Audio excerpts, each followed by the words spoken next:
হয়তো আমার দুঃখ প্রকাশ করা উচিত, কিন্তু আমি করব না, কারণ তার রাজনৈতিক অবস্থান আমার আদর্শের সাথে যায় না। শিল্পী সকলের, শিল্পী কোনো একটি নির্দিষ্ট রাজনৈতিক দলের না। শিল্পী হিসাবে রাজনীতিতে প্রকাশ্যে জড়ানো করা উচিত না, এই শুনে আমার বলার কিছু নাই। এই শুনে আমি এই জন্যই কিছু বলবো না, ভালো মন্দ কিছু না। কারিনা কায়সার, তার জীবন তার, এখন একটি অল্প বয়সী মেয়ে মারা গিয়েছে। হয়তো আমার দুঃখ প্রকাশ করা উচিত, কিন্তু আমি করব না, কারণ তার রাজনৈতিক অবস্থান আমার আদর্শের সাথে যায় না। একদমই ঠিক না।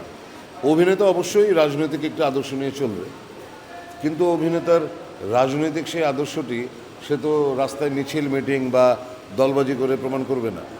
একজন অভিনেতা তার রাজনৈতিক আদর্শ প্রকাশ করবেন তার কার্যক্রমের মাধ্যমে, তার অভিনয়ের মাধ্যমে, তার নির্মাণের মাধ্যমে।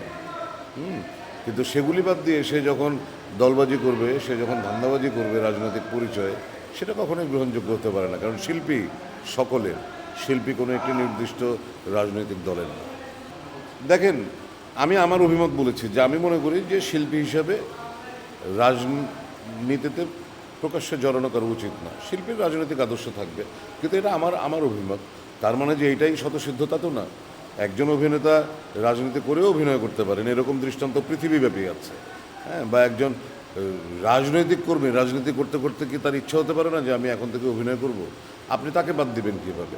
সো এটা দোষের কিছু বলে আমি মনে করি না। তবে হ্যাঁ, যখন একজন অভিনেতা রাজনীতির সাথে জড়িয়ে যান, তখন তার না সোশ্যাল রেসপন্সিবিলিটি অনেক বেড়ে যায়। তখন সব কিছু চাইলেও সে বলতে পারে না, সব কিছু চাইলেও সে করতে পারে না। আর বাংলাদেশের ক্ষেত্রে তো নাই, কারণ বাংলাদেশে হচ্ছে একাধিক গোষ্ঠী আছে পুরো দেশটাকে অস্থিতিশীল করে ফেলার জন্য। এখন আমি যেই আদর্শের, আমি বলবো আমার আদর্শটাই ঠিক, আর বাকি যে গোষ্ঠীগুলো আছে তারা সবাই আমাকে মপ করবে, বা আরেক আদর্শের লোককে আমি পছন্দ করি না। হয়তো দেখা যাবে যে আমিও প্রকাশ্যে তার সম্পর্কে আজে বাজে কথা বলছি। তো এইসব জটিলতা যাওয়ার দরকার নেই তো। একজন, ওই যেটা বললাম, একজন অভিনয় শিল্পী আসলে তার কাজের মধ্যে দিয়ে তার রাজনৈতিক আদর্শের প্রকাশ ঘটাবেন বলে আমি আশা করি।